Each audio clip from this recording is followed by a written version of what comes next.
आप सभी को जया एकादशी की हार्दिक शुभकामनाएं। आइए मिलकर सुनते हैं जया एकादशी की व्रत कथा। एक बार भगवान श्री कृष्ण और सम्राट युधिष्ठिर के बीच में बातचीत हुई। युधिष्ठिर ने भगवान श्री कृष्ण से पूछा, हे जनार्दन, माघ मास के शुक्ल पक्ष में आने वाली एकादशी का क्या रहस्य है? इस एकादशी का व्रत कैसे रखा जाता है और इसमें किसकी पूजा की जाती है? भगवान श्री कृष्ण ने कहा, हे युधिष्ठिर, मैं इसके बारे में तुम्हें विस्तार से बताता हूँ, ध्यान पूर्वक सुनो। माघ माह के शुक्ल पक्ष की एकादशी को जया एकादशी के नाम से जाना जाता है।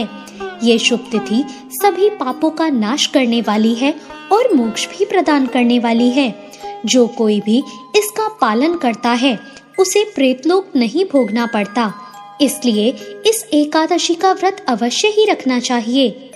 एक बार स्वर्ग के राजा इंद्र और अन्य देवी देवता अप्सराओं के साथ परिजात फूलों की खूबसूरती से सजे नंदन वन में टहल रहे थे।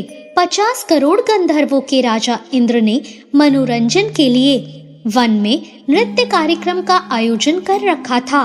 गंधर्वों के प्रमुख पुष्पदंत और इंद्र की सभा के प्रमुख संगीतकार चित्रसेन अपनी पत्नी मालिनी के साथ उस वन में उपस्थित थे।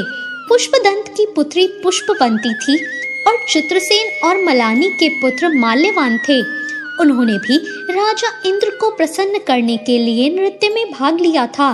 पुष्पवंती और माल्यवान एक दूसरे के प्रति आसक्त हो गए और उत्तेजित हो गए।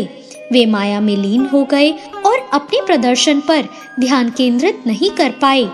वे गीत के स्वर और लय पर ध्यान नहीं दे पा रहे थे, जिसे देखकर इंद्र समझ गए और उन्हें इसमें अपना अपमान लगा। अपना अपमान देखकर इंद्र ने उन्हें श्राप दे दिया। राजा इंद्र ने क्रोधित होकर कहा, हे मूर्खों, तुमने मेरी आज्ञा का उल्लंघन किया है, इसलिए मैं तुम दोनों को त्याग देता हूँ। तू प्रेत जाति में अवतरित हो और अपने दुराचार का फल पा। इंद्र के ऐसे कठोर वचन सुनकर वे दोनों अत्यंत दुखी हुए। वे प्रेत दंपत्ति के रूप में पृथ्वी पर अवतरित हुए और हिमालय पर्वत के निकट कष्टमय जीवन व्यतीत करने लगे। उनकी सूंघने, चखने, छूने आदि सभी शक्तियां चली गई। वो एक पल भी नहीं सो पा रहे थे और असहनीय पीड़ा सह रहे थे। वो स्थान बहुत ही ठंडा था, जिसके कारण उनके रोंगटे खड़े रहते थे और दांत किटकिटाते थे। एक दिन उस प्रेत ने अपनी प्रेत पत्नी से कहा, हमने पिछले जन्म में बहुत से पाप किए होंगे, जिसके कारण हमें प्रेत रूप में ये दुखद और भयानक जन्म मिला है। इस प्रेत रूप में कष्ट सहने से बेहतर है कि हम नरक में सड़ें। इसलिए हमें इस जीवन में पाप नहीं करने हैं और इस रूप से मुक्ति पाने का प्रयास करना चाहिए। इसी तरह वे अपना जीवन व्यतीत करते रहे। एक दिन उन्होंने कोई भोजन नहीं किया और कोई पाप भी नहीं किया। संयोगवश वो माघ महीने के शुक्ल पक्ष की जय एकादशी थी। उन्होंने फल या अनाज रहित कोई भी खाद्य पदार्थ नहीं खाया। घोर दुख से व्याकुल होकर वे सूर्यास्त तक पीपल के पेड़ के नीचे बैठे रहे। उस रात बहुत ही ठंड थी, इसलिए वे एक पल भी नहीं सो सके। भगवान कृष्ण ने सम्राट युधिष्ठिर को संबोधित करते हुए कहा, हे महाराज, क्योंकि उन्होंने जया एकादशी का व्रत रखा और उस रात सोए नहीं, इसलिए अगले दिन वे प्रेतलोक से मुक्त हो गए। उन्हें अपना मूल रूप प्राप्त हो गया। कीमती वस्त्रों और आभूषणों से सुशोभित होकर वो स्वर्ग को प्रस्थान कर गए। उसी समय फूलों की वर्षा होने लगी। वे इंद्र से मिलने गए और वहां उन्हें प्रणाम किया। इंद्र को उन्हें उनके मूल रूप में देखकर बहुत आश्चर्य हुआ। इंद्र ने पूछा कि प्रेतलोक से उनकी मुक्ति कैसे हुई? माल्यवान ने कहा, हे इंद्रदेव, हम भगवान श्री हरि की अकारण कृपा से और जया एकादशी के दिन उपवास रखने के कारण प्रेत जीवन से मुक्त हो पाए हैं। इंद्र ने कहा, हे माल्यवान, जया एकादशी का व्रत रखने और भगवान श्री कृष्ण की अकारण कृपा से न केवल तुम प्रेतलोक से मुक्त हुए, बल्कि हमसे भी अधिक पूजनीय हो गए हो।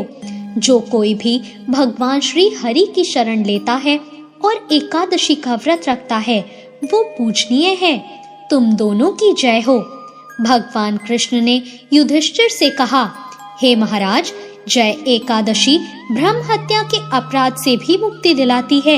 ये समझना चाहिए कि जया एकादशी का व्रत रखने वालों को सभी दान और यज्ञों का फल प्राप्त हो जाता है। जया एकादशी की महिमा सुनने और पढ़ने से अग्निष्टम यज्ञ का फल प्राप्त होता है। व्रत रखने से वैकुंठ का सानिध्य प्राप्त होता है। इस प्रकार भगवान ने भविष्य उत्तर पुराण में जया एकादशी के महत्व और महिमा का वर्णन किया है। जया एकादशी के अगले दिन यानी कि द्वादशी को भगवान वराहदेव प्रकट हुए थे। इस प्रकार जया एकादशी पर आधे दिन तक निर्जला उपवास रखा जाता है और द्वादशी को भगवान वराहदेव के प्रकट होने का उत्सव मनाया जाता है। तो ये थी जया एकादशी की कथा। जया एकादशी की कथा से हमें जानने को मिलता है कि माल्यवान और पुष्पवंती ने अनजाने में जया एकादशी का व्रत रखा। इसके बावजूद वे न केवल प्रेत लोक से मुक्त होकर अपना मूल रूप पा सके बल्कि इंद्र द्वारा भी पूजनीय हो गए। जो व्यक्ति जया एकादशी का व्रत पूरी निष्ठा से रखता है उसके लिए क्या ही असंभव हो सकता है। इसलिए हम सभी को एकादशी का व्रत रखना चाहिए। माना जाता है कि जया एकादशी का व्रत रखने से कठिन परिस्थितियों से बाहर निकलने का मार्ग मिलता है। ये व्रत आत्मबल को बढ़ाता है। जया एकादशी अपने नाम के हिसाब से हर क्षेत्र में विजय दिलाती है। इस व्रत के प्रभाव से आपके शत्रुओं का नाश होता है, चंद्र दोष से मुक्ति मिलती है और मानसिक रूप से आप स्वस्थ रहते हैं। आपके द्वारा अनजाने में संचित किए हुए पापों और अशुभ संस्कारों का भी नाश होता है। इससे धन समृद्धि और वैभव की प्राप्ति होती है। पौराणिक मान्यताओं के अनुसार माघ मास में किए गए दान और व्रत का फल अन्य महीनों की तुलना में कई गुना अधिक होता है। जया एकादशी पर की गई श्री हरि की उपासना सामान्य दिनों से ज्यादा होती है। माना जाता है कि लंका पर विजय पाने के लिए भगवान श्री राम ने अपनी सेना के साथ समुद्र तट पर इसी एकादशी के महात्म को समझा और व्रत किया था। जया एकादशी के दिन सुबह जल्दी उठकर स्नान वाले जल में गंगा जल और तिल मिलाकर स्नान करें। बाद में भगवान विष्णु के सम्मुख दीप जलाकर व्रत का संकल्प लें। पूरे दिन सात्विक रहें और ओम नमो भगवते वासुदेवाय मंत्र का जप करें। शाम को फलाहार ग्रहण करें और अगले दिन द्वादशी को ब्राह्मण भोज या दान के बाद व्रत का पारण करें। तो ये थी आज की कथा। आपको ये कथा कैसी लगी कमेंट करके जरूर बताएं। कथा अच्छी लगी हो तो लाइक जरूर करें, वीडियो को शेयर करें और अभी तक मेरे चैनल को आपने सब्सक्राइब नहीं किया हो तो सब्सक्राइब करना ना भूलें। धन्यवाद।